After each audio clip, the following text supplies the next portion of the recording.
This is a special treat for me, because for a long time I've been expecting Brooklyn, knowing that Brooklyn was going to do great things.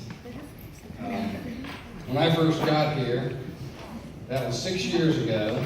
How old were you then, Brooklyn? 5 years old. And in that first year that I was here, we went to a Sunday school class party, and there was food, and everyone was sitting around talking, and I ended up on a window seat with Brooklyn, and we had an hour-long theological discussion. 5.5, about that old. An hour-long theological discussion that was one of the better theological discussions I've had in my life, including adults. Okay? And so I've been looking forward to what Brooklyn has to offer to the church, and I know this is just a small part of what she's going to do for God, what she does for God in her life.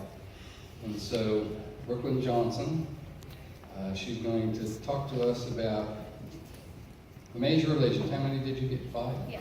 5 major religions of the world. Who do you pray to? All yours. Thank you.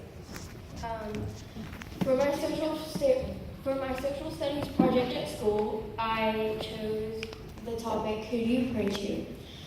I have been studying 5 of the major religions of the world. They are Hinduism, Buddhism, Judaism, Christianity, and Islam.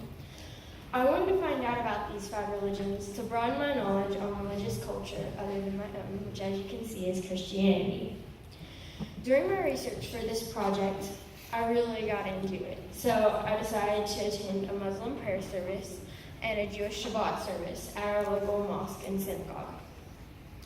Christian Jews and Muslims all believe in God, even though they might say the word God in different languages. Whereas Jews use Hebrew and say Yahweh, Muslims use Arabic and say Allah, and some Christians use Latin and say Deus. They all believe that God spoke to Moses and gave him the commandments. But even though they all pray and worship God, they do not do it in the exact same way. When I attended the Jewish service at our local synagogue, instead of a Holy Bible, I noticed they had a Torah, and it is in the form of a scroll, and it is in Hebrew, and cannot be touched by human hand. So if you were to read it, you'd have to wear a glove and use a pointer. They also clean it. So you'll see in one of my pictures, they have a cloth and they're cleaning it because it's so holy. Also, if you're in the pews like I was, you have a prayer book. And it is really to translate it in case you don't know Hebrew. It has all the songs and prayers in it that they use. And it is read from back to front instead of front to back, just like Hebrew. The rabbi, the religious leader, and some of the men were wearing a yarmulke, or a skull cap. And it is worn to show respect to God. When I was talking to the rabbi, she was telling me how they don't just have one day when they worship. They worship from Friday night through Saturdays at sundown. When I went in the synagogue, it was beautiful. But one of the things that caught my eye, which is just like in here, they had tons of stained glass. And it was to show the stories that there was in the Torah, just like it is here. So that was a connection that I had. Also, just like here, they sang and during the service and prayed. But also, a really cool thing that they did is every month they would call out the people who had a birthday in that month. And they would all go to the up to the top of the service thing, and they would pray over them, and they'd sing and be really happy about that, which is really cool. Where we have the cross, Jews have the Star of David, and it is to represent, kind of like the cross represents us, the Star of David represents them. They take a pilgrimage to Jerusalem, to the Wailing Wall. The Wailing Wall is that they had a synagogue a long time ago, and the Romans knocked it all down, and there's only one wall of it left. And Jews try to go there, and I've seen pictures, and they're just so overwhelmed, they'll start crying as soon as they see it. Christians may also take a pilgrimage to Jerusalem, where they walk Christ's path before he was crucified. Another religion that has roots in Jerusalem is Islam, which are Muslims. They go to the Dome of the Rock, which is where Muhammad, one of their most famous prophets, ascended into heaven.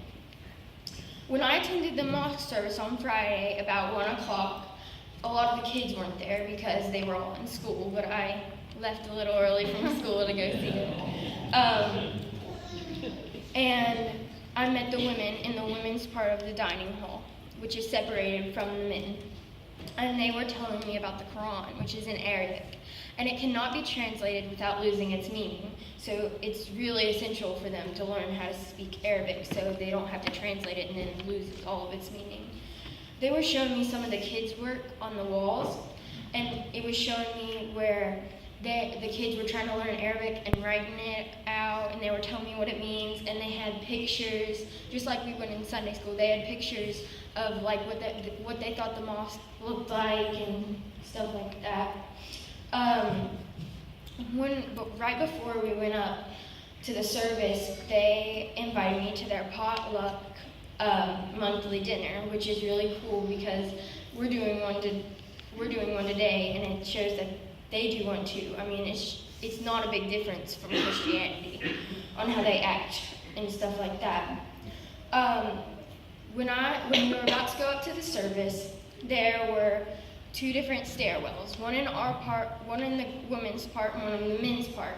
And right before you got there, there was a sink that was high for your hands and one low for your feet, because they believe that a woman should not touch a man and a man should not touch a woman in any way before you go up to the service. So if you have shaked hands with a man, or a woman has shaked hands with a woman or whatever, and they wash their hands and their feet because it's very essential for them to do that. Once you went up the stairs, there was a carpeted place where you put your shoes. So you took off your shoes and then you went into the service. As soon as they went in, they bowed towards Mecca, which is the place where they were founded, and started praying with their head touching the ground. And they do this 5 times a day, no matter where they're at. Which is really cool because, I mean, if you think about it, most people, they pray in the morning, or they pray at night, or when it gets a little rough, or before a test or something. But Muslims, they pray 5 times a day. It doesn't matter if they're having the best day of their life or the worst day of their life. They're praying and really getting closer to God all, which I think would help all religions. When we got up there, I noticed that there was a gate which separated the men and the women. It was a wooden gate, and there was little holes in it, so if you looked through it, you could see the person who was speaking. And the speaker had a really heavy accent, so I couldn't really hear him very well, but he was a speaker instead of an imam. So they have different speakers every day, which are men, so they're in the front, whereas the women are in the back. Just like us, hopefully, like us, they have a very welcoming attitude. One of the girls who had just gotten out of high school, she was telling me about icebreakers, and she was all really loud and happy, and her mom was telling her to be quiet because we were about to go worship, which was really funny. And they have no icons. So there was lots of geometric art, like stained glass. It was all geometric because they don't believe in any images of their prophets or of Allah. Also, they take a pilgrimage called Hajj. Hajj is where they believe once in your life you should go to all these places. Like, for instance, one of them, you live in a tent city for a night, and one, you throw rocks at a statue where the devil tempted one of the prophets. And you do that, and some of them do it once a year, which is really cool. Hindus also have a pilgrimage to many holy sites, but also one of the most famous is the Ganges River in India. When they go there, they usually bathe in it with their clothes on and everything, but they put the water over them, and they believe if you don't go, they will bring you a jar of the water, and you drink it, or you pray with it, which eventually you would drink it. They believe in the Hindu religion in many gods that are all part of one god, Brahman. They have no set day to worship, so they could go to the mandir or the temple any time of the week or whenever they would like to. And if you were to go to the temple or the mandir, you would see that they'd bring a tray of lit candles around. You'd put your hands over them and touch your eyes and receive some of the power or the knowledge of that god or goddess you were praising that day. If you would choose not to go one day, that'd be okay because you'd have a shrine, which is shown right there. And it contains a sculpture or picture of the god or goddess, which in this case is Ganesh, offering to the god or goddess, a bell to let them know it's starting, and a lamp so you can read the scriptures, such as the Vedas or the Upanishads. Which the Vedas and the Upanishads are just like the Holy Bible, except there's many of them, and they contain stories and rules that they should follow in their daily lives. After you have been to the mandir, the Brahmin, which is who preaches, will give you a tilak, and it is a red dot or a symbol of a god or goddess placed in between your eyebrows, and it is to show you have been to the mandir and the service. Hindus and Buddhists both use yoga and meditation to bring them closer to their religion and following their religion, and they both believe in reincarnation. Reincarnation is that they believe that when you die, you are reborn until you reach spiritual enlightenment. And they believe that you reach that by meditating and following your religion and being close to all the people in it. They both, when meditating, can use the mantra Om, which is to help focus the mind on your goal, which is spiritual enlightenment. During meditation, they might use these prayer beads. And the prayer beads are so when they use a mantra like Om or Om Mani Padme Hum, they can count off so they know how many times they are supposed to say it. They don't count over or under, because that'd be really hard to keep track. A difference, though, between Hindus and Buddhists, where Hindus believe in many gods, some Buddhists believe in no god, some believe in one god, and some believe in the Hindu gods. But they all have one goal. They believe that you need to reach your own spiritual enlightenment, to know your religion, to follow your religion, and to know it really well. And Buddhists, they also have Om Mani Padme Hum, which means all the Buddhist teachings, which is the Eightfold Path, which is like our commandments, our 10 Commandments. And to follow this, some of them might be not only do good, but think good. So if you're picking up someone's groceries that they dropped, you shouldn't be thinking, oh, I'm picking up these groceries, I really don't want to. You should be thinking, I'm picking up these groceries, I'm really helping someone. You should think correctly, not just do correctly. Also, to follow this Eightfold Path, some of the families will send their kids to be with the monks, so they can learn their religion really well and learn how to be a monk, how to act well, and to learn how to follow the Eightfold Path. They do have temples to show respect to Buddha, which Buddha is the first man who was enlightened, spiritually enlightened, which started the Buddhist religion. And they believe that everybody who is spiritually enlightened is then a Buddha. So if you're spiritually enlightened, you are then a Buddha. Also, their worship is similar to Hindus, where they meditate and give gifts of flowers or sweets to Buddha, which Hindus do that with their gods. And they read from their scriptures, such as the Tipitakas, and they show the scriptures in these prayer flags that you can see above. And they believe that when the wind or the breeze comes through them, it takes the scriptures to everyone, which is really cool because it's something that the kids can make, and you just set them outside. And you could really do this for any religion. It just matters what you put on the flag. Also, as you can see, all religions here believe basically in the golden rule. You should treat others like you would like to be treated. You should be nice to others. And they all have some type of commandments where you should be nice to one another, just like the golden rule. And so as you can see, there are a lot of similarities and some differences between these religions. And feel free to come and look at it, or I'll be standing right here if you have any questions. Thank you guys for listening.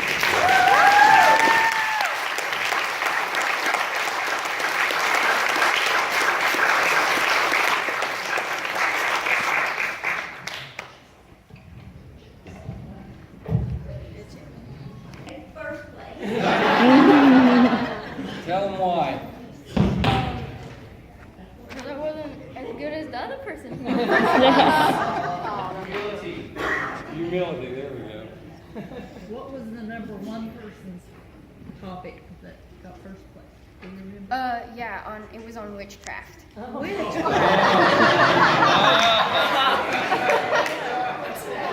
One of the other big religions in the world. Really. We had a really good judge for this because he, I guess for some people, for me it was kind of a downer. He was a spiritual scholar, so if I think I might have gone counting down for that a little bit, because if I would have said like a little thing wrong, he probably knew a little bit more than me, a lot more than me. He introduced himself like that, didn't he? Yeah, he introduced himself as a spiritual scholar. I'm like, okay, freak me out. Yeah, what was the biggest surprise, your biggest thing you learned that you had no idea about? With Hindus, I think as soon as you hear Hindus, you think of multiple gods. And I was really researching it because I was thinking of all these things, all multiple gods. And then I heard they're all part of one God.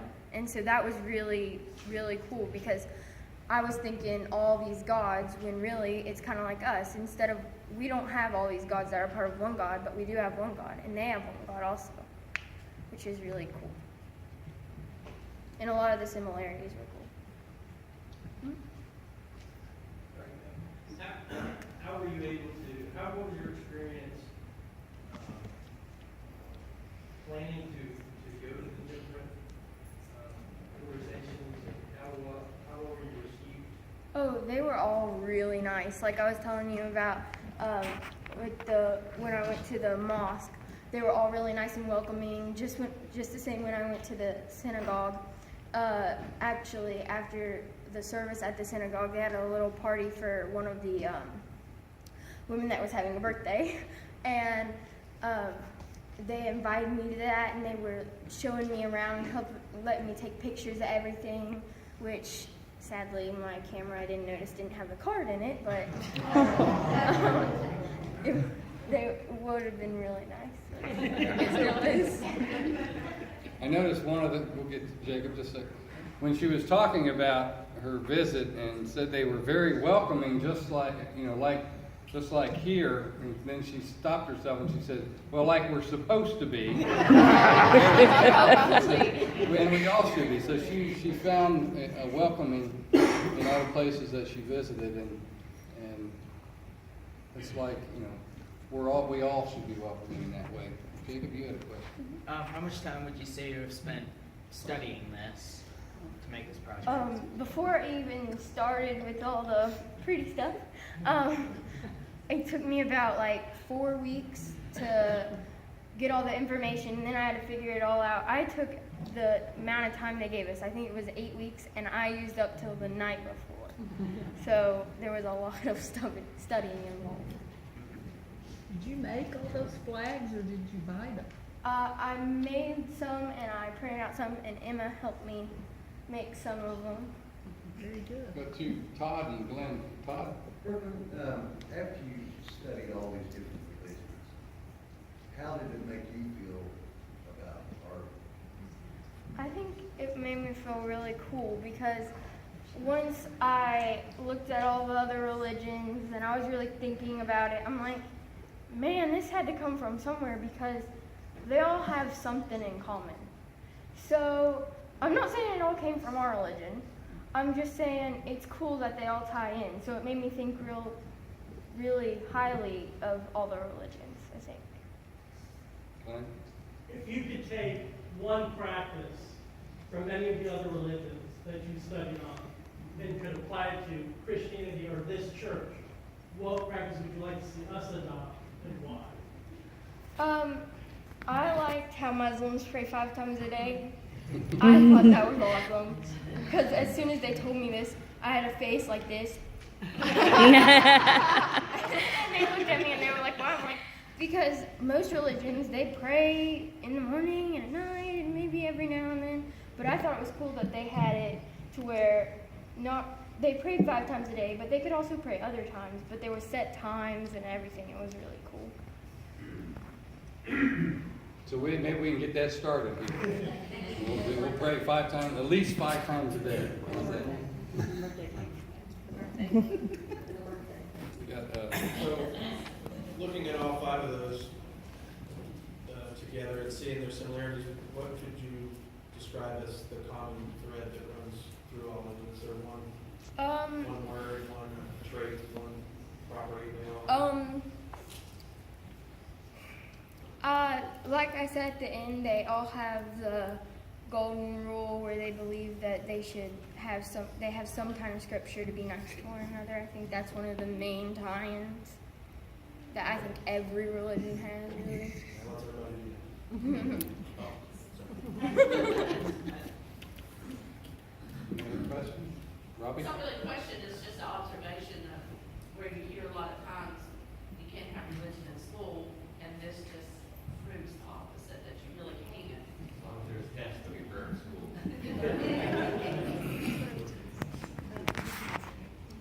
Questions? Any more?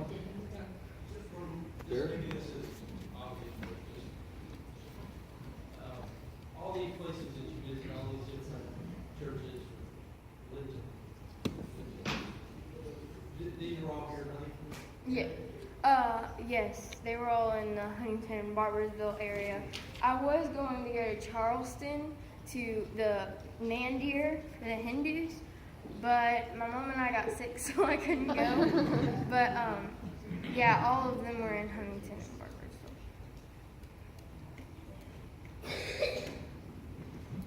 At Brooklyn, in the church visited, on an average of how many youth in the church?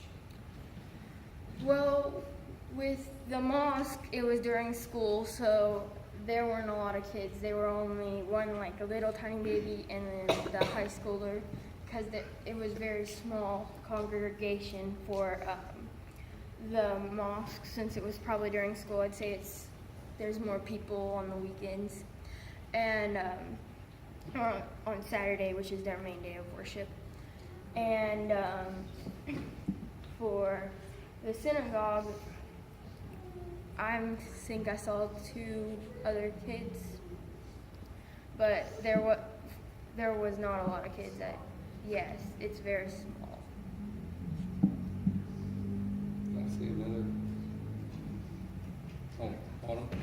I was just going to say, I think Brooklyn has probably expressed this some, but these other religions were so excited to have people come in that were interested in their religion, even from her aspect where she was trying to gain knowledge for a project. She wasn't coming trying to adopt their religion.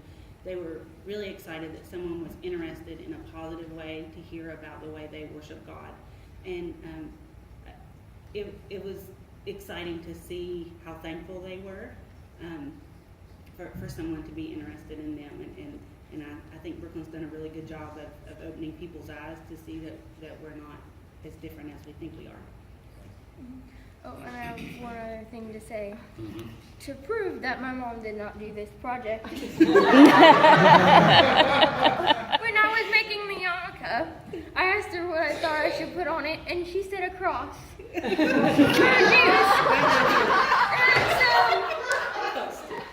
so I decided it would be better to put the Star of David. I think it would be the correct decision. But just to prove that my mom did not do the part.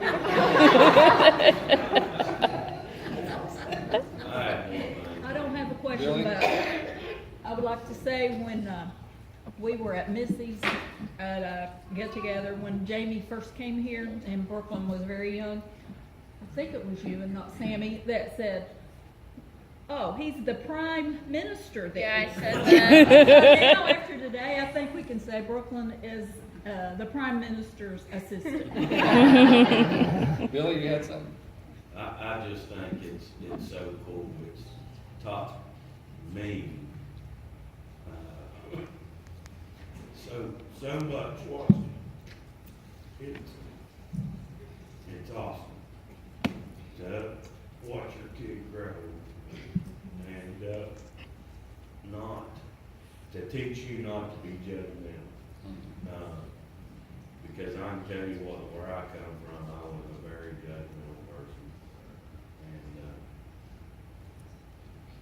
I'm proud of it. I think Brooklyn could teach all of us something. Yep. Brooklyn, I just want to say one thing. I think what you've shown here is that, opposed to what we see on TV every day, all over the world, people fighting over different religious beliefs, that it's not the people, it's not the core of the people that really hate like these outside groups. These are small portions of these religions that are doing all this fighting and all this spreading all this hate. But what you've shown here is that just as you were welcomed into all these different places, that the people, if you show love, will return love. And that's the difference between hate and love. And that's the common core of what I see with all religion, is that love binds all religions and all people. And if you love one another, just like you said, the golden rule, if you love one another, you can get by your differences and try to enjoy the things that you share in common. And love is the one thing that I think we all as people can share in common. Maybe the only. Yeah. It takes getting to know one another. And what you have done, Brooklyn, is you have helped us to get to know these other great religions of the world and help us to know that they're not so different from us. We have a lot of different things, but when we get to the core, we're very similar. And that's what we need to do before we begin judging. And so if there's no more questions, we have a potluck luncheon downstairs. And Brooklyn, would you say a blessing for our luncheon? All right. God, please bless the food that we will eat downstairs, and thank you for all the people that have brought in their dishes and let it nourish our bodies. And thank you for everybody coming and seeing my presentation, and please bless us all and let us eat well. Amen. And anyone?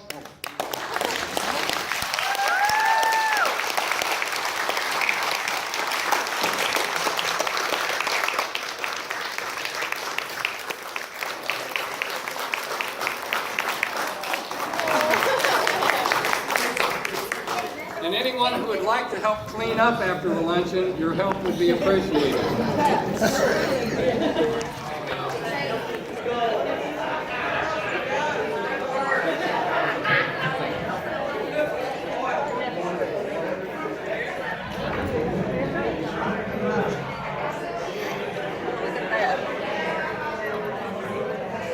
I love how she personalized. There's her baptism, and there's Jamie.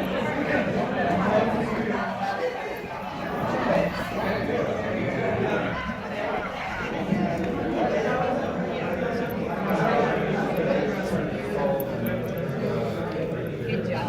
Thank you.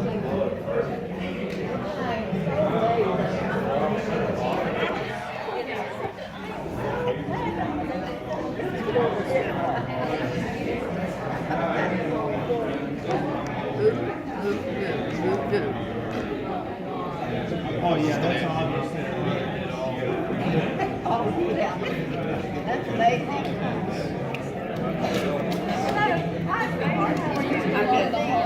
Your dad still doing okay? Yeah, yeah. But the little stuff I did get into for the holidays, A little bit, about halfway. I was gonna get into the holidays, I just didn't have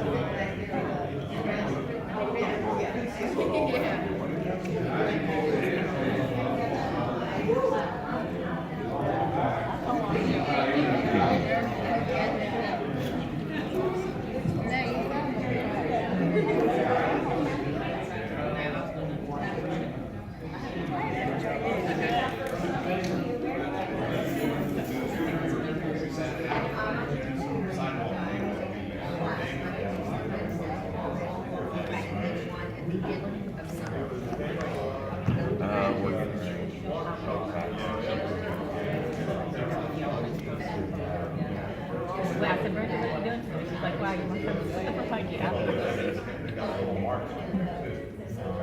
Yeah, I haven't even packed enough.